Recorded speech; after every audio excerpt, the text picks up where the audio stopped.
orang asing, anak-anak yatim, janda, dan seluruh bangsa itu harus berkata amin. Terkutuklah orang yang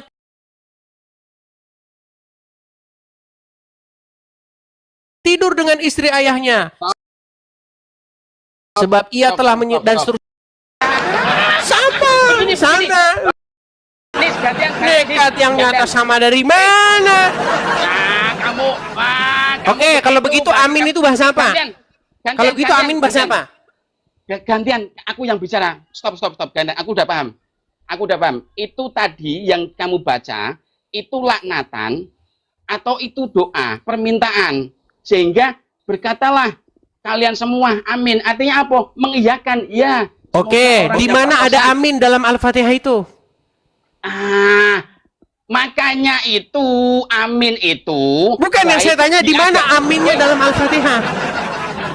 Di amin Al-Fatihah itu tidak ada. Tidak ada, berarti aminnya nyontek orang Kristen dan Yahudi. Begini. Orang sholat, ya, di dalam sholat setelah Fatihah tidak usah baca amin, tidak membatalkan sholat kok. Nah, terus kenapa sekarang ada amin? Karena kita ngikutin Yahudi dan Nasrani, itu jawabannya. Jangan karena ngarang bebas. Itu yang kamu baca itu tadi. Amin itu mengiyakan doa, bodoh. Yang saya tanyakan di mana dalam Al-Fatihah kata itu? Setelah waladolin selesai, nggak ada kata amin. Selesai, memang selesai. Terus aminnya datang dari mana?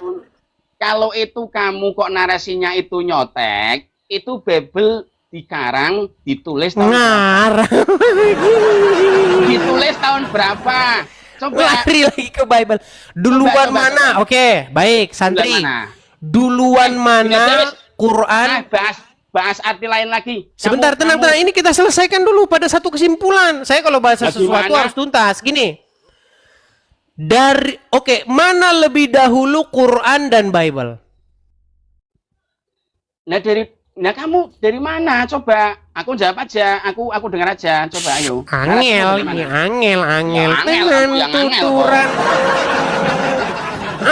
Tenan tuturan. Keyakinan saya. Enggak, yang saya tanya itu duluan mana Quran sama Bible? Duluan Quran, karena setelah Zabur, karena setelah Zabur, Taurat, Injil, baru Al-Quran. Tidak ada kitab dari Tuhan atau Allah Subhanahu Wa Taala. Oke, lalu bagaimana Quran menyebut Injil, bagaimana Quran menyebut Taurat, kalau kitab itu tidak lebih dulu ada daripada Al-Quran?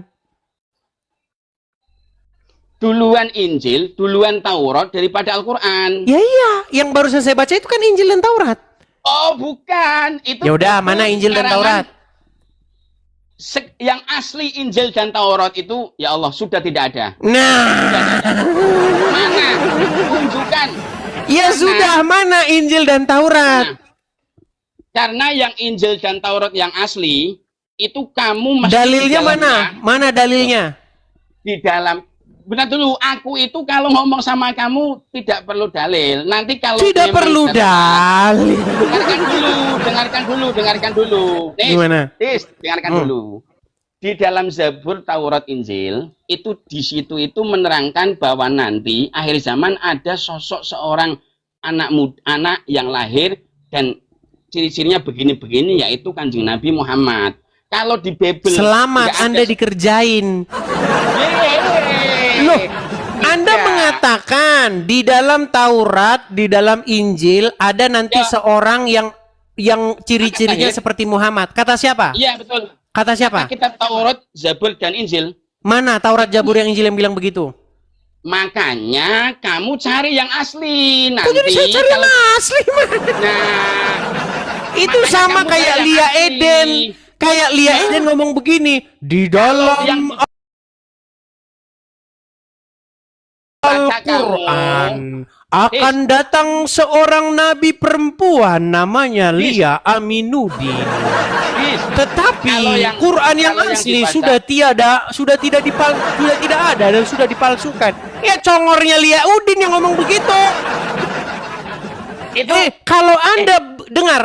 Orang yang menuduh, dengar. Orang yang menuduh adalah orang yang membuktikan tuduhan itu. Setuju? Kalau menurut Roy Suryo tidak. Kalau menurut Roy Suryo tidak, sama Dokter Tifa. Dengar. Orang yang menuduh adalah orang yang membuktikan tuduhannya. Setuju? Setuju. Kamu harus membuktikan. Anda menuduh bahwa tenang. Anda menuduh bahwasanya di dalam Taurat, di dalam Injil akan datang seorang nabi yang di punggungnya ada tompel. Mana Taurat yang Anda bilang itu mana? Yang di punggungnya. Nah ya makanya kamu cari dulu kitab Taurat yang Injil, nanti saya baca yang asli. Anda yang menuduh kok saya membuktikan, ini aneh Anda ini. Sekarang itu yang Taurat sama Injil yang Zabur yang asli. Sebentar, tenang. Gini. Saya tahu Anda anaknya Roy Suryo sesuai dengan kakak, betul? Enggak, salah. Ya udah, coba buktikan. Buktikan. Apa? Mana kakak yang ada Roy Suryonya sebagai orang tuamu? Ya memang bukan orang tua saya. Ya Anda harus buktikan, cari kakaknya itu yang ada tulisan Roy Suryo sebagai bapakmu. Nah, kok mau nyari kakak? Nah, seperti itulah tuduhanmu terhadap saya. Masa kamu suruh cari saya Injil dan Taurat yang isinya Muhammad adalah nabi yang kagak ada? Gimana? Masa kamu suruh membuktikan sesuatu yang tidak ada? Begini. Dalam Islam itu, rukun iman itu mempercayai beberapa kitab yang diturunkan Allah kepada Rasulnya. Itu tidak ada, kitab Bible itu tidak ada. Ya sudah, Taurat dan Injil. Oke, di mana Taurat dan Injil yang mengatakan bahwa Nabi Muhammad itu adalah nabi? Ada di Taurat, aku nggak punya kenapa. Mana Tauratnya? Taurat dan Injilnya mana?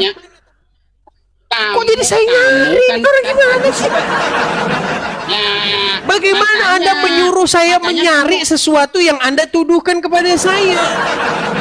Harusnya Anda yang menunjukkan. Itu sama saja saya menyuruh Anda mencari kartu keluarga yang Roy Suryo adalah bapakmu. Ya kagak ada, orang memang kagak ada. Kalau Anda dengar, kalau Anda saya suruh dengar santri kapok, kalau Anda saya suruh mencari satu kartu keluarga di mana bapaknya adalah Roy Suryo, anaknya santri kapok, kagak bakal ketemu. Karena memang itu nggak ada. Gimana? Memang kalau Roy Suryo jadi bapakku yang dikakar memang nggak ada. Tapi kalau di Zabur, Taurat, Injil, di situ diterangkan bahwa nanti akan lahir sosok seorang nabi dengan ciri-ciri begini-begini. Bahkan pendeta yang beriman itu banyak sekali. Kamu cari saja ke Yahudi sana yang asli tanya. Ini kata santri kapok begini. Orang Yahudi aja nggak ada yang percaya sama Muhammad kok, gimana? Kata siapa? Tidak ada satupun Yahudi yang percaya kepada Muhammad. Itu semuanya percaya. Cuman Edis TV saja yang nggak percaya. Jadi kamu mengatakan bahwa ciri-ciri Nabi gini. Tema lain. Kamu mengatakan ciri-ciri Nabi itu adalah yang ada tompel di punggungnya. Enggak, saya nggak bilang begitu. Oke, jadi ciri-ciri Nabi apa? Ciri-ciri Nabi adalah yang disebutkan di Taurat. Begini, dalam kitab yang saya baca begini. Bahwa nanti ketika Nabi umur sekitar remaja 18 tahun, itu Nabi berdagang membawa dagangannya Dewi Khotijah. Ya. Halo? Begitu dia, halo. Begitu Nabi berdagang ke negara lain, keluar dari Mekah, itu Nabi karena dia lelah, dia istirahat di bawah pohon. Sekarang pohonnya masih ada. Masih abadi. Dan di situ tak jauh daripada pohon beringin itu, kalau di Indonesia kayak pohon beringin. Kalau di Yordania benar. Kamu cek aja, Yordania ada pohon yang makin seperti gila beringin. Tak tertolong gitu. Nah, kok kamu bilang aku makin gila? Ini cerita dari apa namanya ini yang ada di Taurat begitu. Itu yang di Taurat. Ya di Taurat, ya Injil, ya Zabur. Baik, sebelum dengar, oke, tenang. Sebelum halusinasimu, aku cerita, dengar santri dengar. Begini. Sebelum halusinasimu bertambah tinggi setinggi Monas, coba kau dengarkan ini. Dengarkan ya. Ini tanda kenabian Muhammad, perhatikan. Ya. Bahira memperhatikan Nabi SAW, ini semua ciri yang disebutkan dalam Injil ada. Ya, Dia masih bimbang. Dia ingin buktikan satu hal. Apa itu? Dalam Taurat dan Injil juga disebutkan setiap nabi itu punya tanda kenabian. Apa tanda kenabian, teman-teman sekalian? Sebuah daging yang menggumpal di pundak sebelah kanan, dan daging itu berwarna merah kehitam-hitaman dan dimiliki memiliki bulu yang lebat. Sebentar. Menurut, tenang. Kalau kita baca Taurat, baca Injil, tanda kenabian itu adalah bernubuat dan bermujizat. Kalau dia bernubuat, dia ngomong, besok terjadi gini, korban jiwa segini, gempa bumi begini, dan terjadi, itu bernubuat. Dan bermujizat. Tenang. Belum selesai, tenang. Tanda kenabian menurut Injil dan Taurat adalah bernubuat dan bermujizat. Tapi kata Muhammad, tanda kenabian berupa tompel di punggung dan berbulu. Makanya saya bilang, pantas nggak ada yang percaya orang Yahudi dan Kristen sama Muhammad. Gantian. Terlepas daripada tadi ceramah dari Ustadz Basalama, itu ada tompelnya begini. Kamu kan tadi kalau benar itu Nabi yang diutus harus ada nubuat, harus ada mukjizat. Nubuat adalah ini saya mengikuti omonganmu saja. Nubuat adalah prediksi Nabi itu akan sesuai. Kamu belum tahu prediksi Nabi itu selalu sesuai. Yang pertama, Nabi memprediksi bahwa cucunya Husain dan Hasan itu mati dalam keadaan tragis. Itu memang Nabi sudah bilang begitu. Bahkan di Fatimah, kitab mana? Makanya saya kalau tak tunjukin kitab, saya dari tadi Anda ngomong nggak ada kitab. Karena aku tidak ada di dalam Quran. Tenang. Anda percaya dengan Al-Quran? Percaya. Oke, apakah menurut Al-Quran Muhammad punya anak? Apa? Menurut Al-Quran Muhammad punya anak nggak?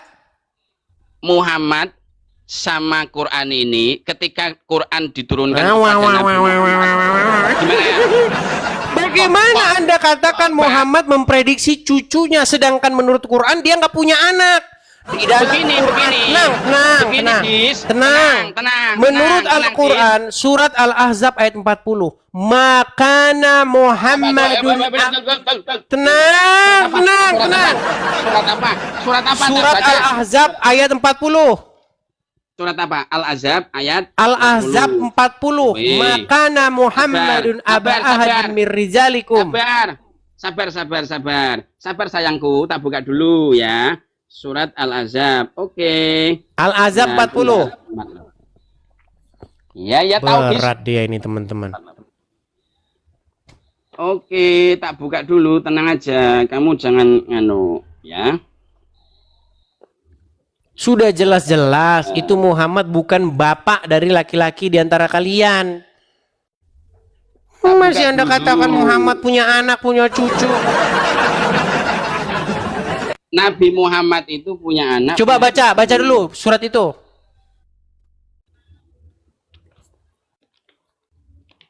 Bentar. Makanya untung Roma Irama sekarang sudah pinter. Dia sudah mempertanyakan keabsahan para Habib sebagai cucu Muhammad. Kalian mau aja dikerjain. Ayat berapa? Al-Ahzab 40. Ini netizen yang pendukungmu Kristen semua pada marah semua. Ayat 40 ya, ayat 40 ya. Coba kamu baca. Makana Muhammadun aba ahadin min rijalikum. Sebentar. Bentar. Saya itu soalnya nggak suka pakai Google. Tak buka aja. Kamu sabar. Kalau kamu sabar, ya ditunggu. Biar ini kan ilmiah, kamu ngajaknya ilmiah. Itu netizen pendukungmu di apa namanya ini Sabar teman-teman, kita bersabar, beri sabar dikit. Kalau susah nyari orang Islam yang waras ya teman-teman, sabar. Saya juga kalau cari orang Islam yang agak gila nggak ketemu, baru ketemu tahun ini 2025, yaitu Edis TV. Silakan. Tadi surat apa? Saya lupa. Buset dah. Surat Al-Ahzab ayat 40. Ya sebentar tak cari. Kamu kok yang sabar? Sabar itu disayang Allah. Ada nggak di Bible kayak gitu? 4:18. Sebentar, 4:18. Buka Quran aja setahun, ketahuan sekali Anda buka Quran waktu Idul Fitri doang. Kamu kayak dukun. Kamu kayak dukun tebak. Iya, Anda buka Quran aja lama sekali. Surat Al-Ahzab di mana aja nggak tahu. Surat Al-Ahzab itu surat yang ke-33. Ya, ayat 40 Ya, terus. Apa di situ dikatakan? Kamu baca, coba. Makana Muhammadun aba ahadi mirzalikum walaki Rasulullah wa khataman nabiyyin. Coba, bener nggak? Betul. Terus coba baca. Apa? Makana Muhammadun aba ahadin mirzalikum walaki Rasulullah wa khataman nabiyyin. Oke, artinya? Kamu artinya apa? Artinya terus. Muhammad itu bukanlah bapak dari seorang laki-laki pun di antara kalian. Terus? Melainkan dia adalah seorang nabi dan seorang utusan dan penutup para nabi, betul? Nah, betul. Penutup para nabi. Oke, dikatakan di situ Muhammad bapak dari siapa? Tidak, Nabi Muhammad itu artinya begini, bapak daripada laki-laki itu maksudnya bukan dia tidak punya anak. Muhammad itu bukanlah bapak dari salah satu laki-laki pun di antara kalian. Artinya dia tidak mungkin punya anak. Begini, yang tidak punya anak itu Yesus. Itu kalian semua rijalakum itu para sahabat, bodoh. Nah, sekarang saya tanya, dia bapaknya siapa? Bapaknya Fatimah. Apa Qasim? Anaknya Nabi Qasim. Sudah dikatakan dia yang laki-laki. Dia bukanlah bapak dari seorang laki-laki pun di antara kalian. Sudah jelas. Kalian itu yang dimaksud para sahabat. Para pengikutnya, pengikut Muhammad, umat muslim. Muhammad itu bukan bapak dari kalian. Lalu bagaimana mungkin Habib A, Habib B, Habib C, Habib D. Muhammad itu adalah bapak kami. Kami adalah cucu Muhammad. Habis kalian dikerjain. Akhirnya kalian nyium sendal Rasul. Turunan Nabi mengalir di dalam darah Nabi. Gimana? Makanya saya ini membantu supaya orang-orang Islam cerdas. Jangan sampai kalian mau dikibulin sama orang-orang ngaku cucu Nabi. Begini. Itu sebenarnya yang bodoh itu kamu, Dis. Kamu baca artinya Quran rijalakum ini bukan kok anaknya Muhammad, tapi itu para sahabat. Lalu Nabi menikah sama Khadijah, punya anak yaitu Fatimatu Zahra yang dikawin sama sahabat Ali. Kalau anak yang laki-laki dari Muhammad itu semuanya mati karena nanti apa? Bertentangan dengan arti daripada walakin Rasulullah wa khataman nabiyyin. Kalau anaknya Muhammad yang laki, Qasim, Abdullah, kok tidak dicabut nyawanya, walaupun Nabi sedih, itu nanti akan tidak sesuai dengan sabda Allah. Maka anaknya Nabi mesti akan jadi Nabi. Begitu. Nah, saya tanya, Yesus ini nabinya kamu apa bukan? Soalnya setiap nabi itu mesti bapaknya nabi. Jawab. Lari. Itu keterangannya begitu. Anda tidak tahu bagaimana ceramah-ceramah ustadz-ustadz yang aku Habib mengatakan dalam setiap ceramahnya, kami ini turunan nabi. Betul. Jadi turunan nabi itu tidak akan disentuh api neraka. Belum tentu.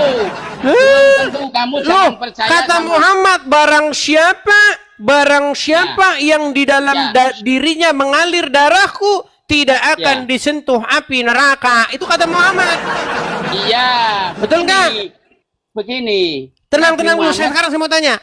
Betul tidak, bahwa Muhammad mengatakan tidak akan masuk neraka orang yang di dalam darahnya mengalir darah Muhammad?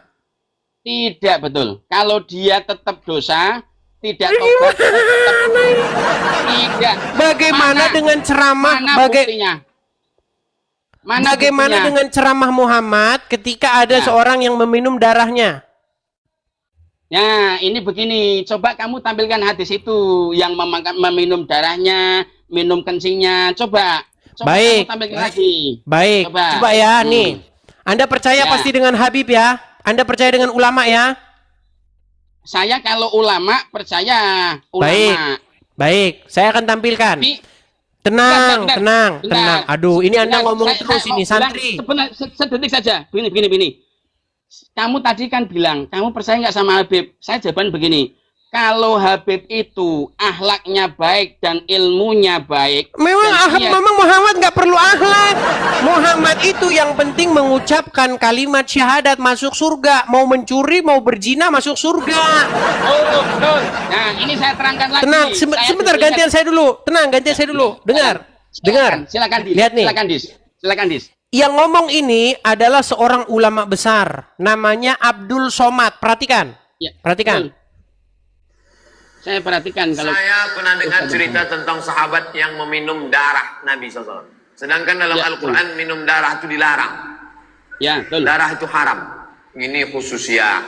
Nama kitabnya Mafahim Yajib an Tusahhah. Ketika Nabi menyuruh sahabat membuang darah bekas bekam. Hijamah. Ambil darah, pergi buang sana. Begitu dia ke belakang, bukan dibuang ya, diminum ya darah Nabi. Lalu dibilang, yang mana darah? Kau minum. Kata Nabi SAW, orang yang darahnya bercampur dengan darahku, haram disentuh api neraka. Stop. Ya, stop. Ini pernyataan Muhammad. Dengar, dari sini saya akan buktikan Muhammad itu seorang penipu. Perhatikan.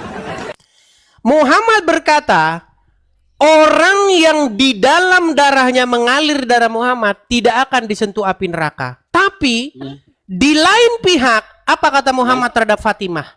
Apa kata Muhammad pada Fatimah? Ayo coba. Muhammad berkata, ketahuilah wahai Fatimah, aku tidak berkuasa untuk melepaskan kamu dari siksa api neraka.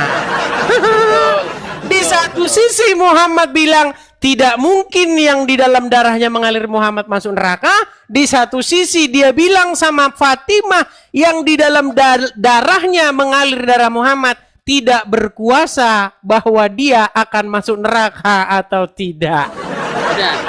Kesimpulannya, Muhammad pastilah seorang tukang bohong. Udah ya. Silakan. Saya jawab ya. Yang pertama, kamu jangan begitu nih. Muhammad ini punya sifat sodik, dia itu tidak berbohong. Terus tentang masalah tadi, hadis yang dari Abdul Somad, memang saya sudah cross check. Ya, tentang masalah minum darahnya Nabi, terus kencingnya Nabi. Kalau keringat itu enggak diminum, Itu memang masih perdebatan para ulama. Ada yang mengatakan itu setiap apa yang ada pada Nabi Muhammad itu suci, dengan bukti ada yang lain.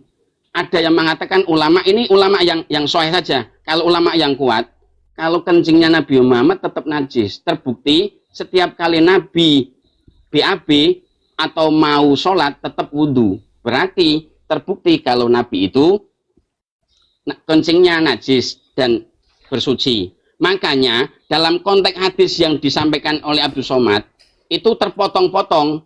Ulama mengatakan itu hadis doib. Palsu. Nanti begini. Bohong. Bis. Kasih dong saya waktu untuk bicara. Ya, silakan. Kalau hadis itu bohong, bukan Nabi yang mengatakan, tapi rawinya ini mengada-ngada.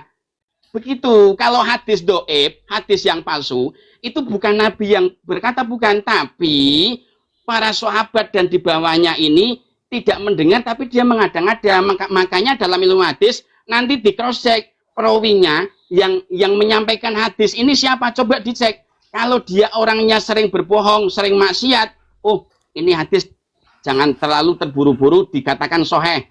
Makanya itu hadis itu saya enggak dari kecil saya belum pernah mendengar hadis ada kencingnya. Memang saya enggak pungkiri ini, memang lafadznya begitu. Nabi itu bingung malam-malam mau mencari kencingnya itu di mana, kok ternyata ada budak yang namanya siapa?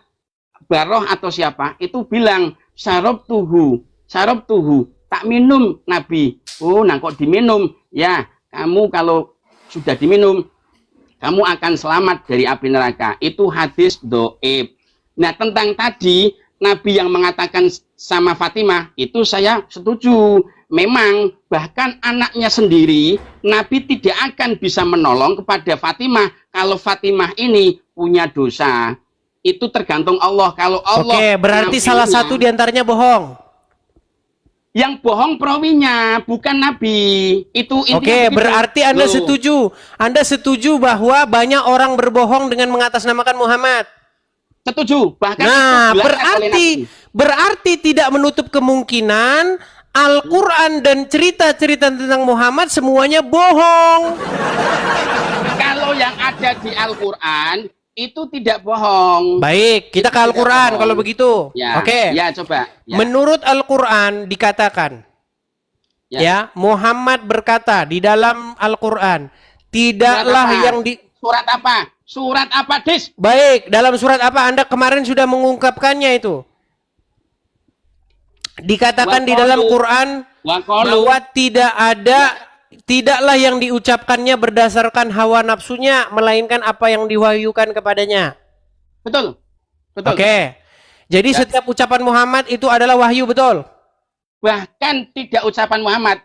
Sampai Nabi punya istri 9 itu bukan dari hawa nafsu, tapi dari apa, mukjizat atau ya, fokus dulu.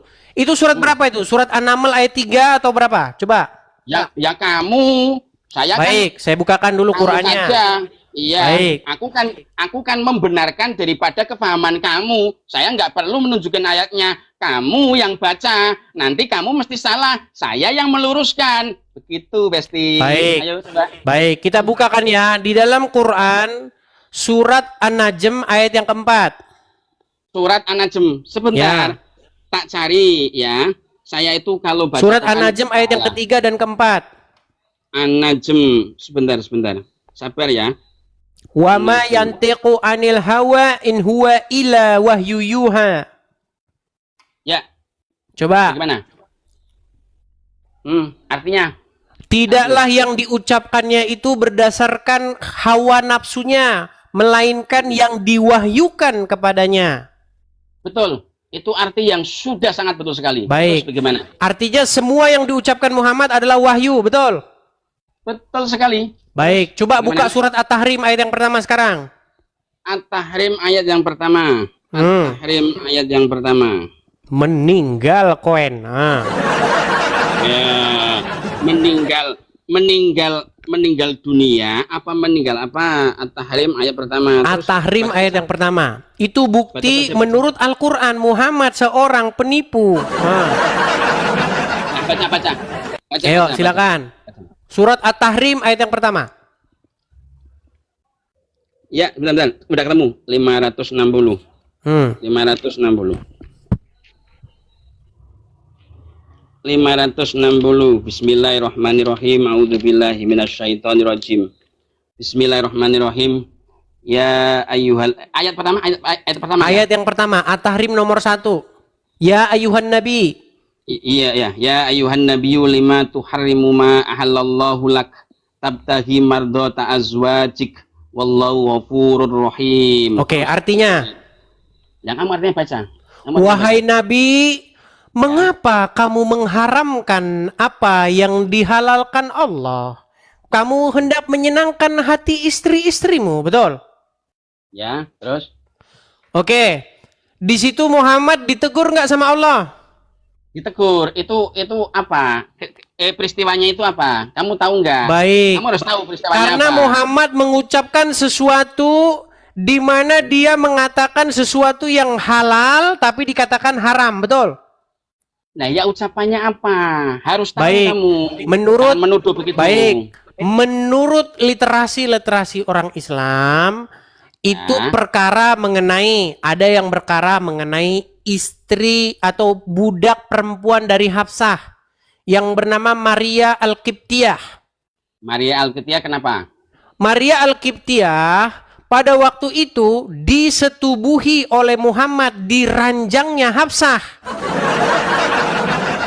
Lalu Hafsah marah kepada Muhammad, "Ya Rasulullah, betapa engkau tega melakukan ini kepadaku. Kamu bersetubuh dengan budakku Maria Al-Qibtiyah di ranjangku pada giliranku." Lalu Muhammad bersumpah, "Aku haramkan mulai hari ini Maria Qibtiyah." Lalu turunlah ayat, "Mengapa kamu mengharamkan yang dihalalkan Allah bagimu?" Itu literasi yang pertama. Kemudian literasi yang kedua mengenai bagaimana Muhammad meminum madu di rumah Zainab. Jadi dia berkunjung ke rumah Zainab. Lalu dia meminum madu di sana. Lalu dia ketika pulang ke rumah ternyata Hafsah dan Aisyah bersekongkol. Nah, makanya Al-Quran ini buku cerita tentang Muhammad dan istrinya. Nah, dengar ya? Ya. Jadi ketika tenang. Nanti Anda giliran bicara habis ini. Tenang. Ketika Muhammad pulang, sehabis dia minum madu di rumah Zainab, Hafsah dan Aisyah bermufakat untuk berkata bahwa mulut Muhammad bau. Bau apa? Bau maghafir. Ya kan? Nah, ketika itu karena Aisyah dan Hafsah bersepakat untuk mengatakan mulut Muhammad bau maghafir, Muhammad berkata, "Demi Allah, saya tidak akan lagi minum madu di rumah Zainab." Jadi, ayat itu berkenaan bagaimana Muhammad mengharamkan sesuatu yang sesungguhnya halal. Padahal di dalam surat An-Najm ayat 3 dan 4 tadi, tidaklah yang diucapkannya itu berdasarkan hawa nafsunya, melainkan berdasarkan yang diwahyukan kepadanya. Bagaimana mungkin Allah menegur Muhammad atas apa yang keluar dari mulutnya? Bukankah yang keluar dari mulutnya adalah wahyu? Maka kesimpulannya adalah salah satu di antaranya haruslah pembohong. Apakah Al-Quran yang pembohong atau Muhammad yang pembohong? Coba. Kesimpulannya yang pembohong kamu, Dis. Coba silakan. Apa? Berkaitan dengan peristiwa apa itu dalam At-Tahrim ayat yang pertama? Soalnya apa yang kamu pahami itu memang semuanya salah. Coba apa? Kalau begitu berkaitan dengan apa itu? Ya, kita tetap bahwa Nabi Muhammad tenang. Berkaitan dengan peristiwa apa itu At-Tahrim yang pertama? Nah, kamu tentang peristiwa apa coba? Tadi kan sudah saya jelaskan. Ada dua tafsir mengenai Maria Qibtiyah yang disetubuhi Muhammad di ranjangnya Hafsah dan berhubungan dengan madu. Yang mana? Pilih antara kedua itu.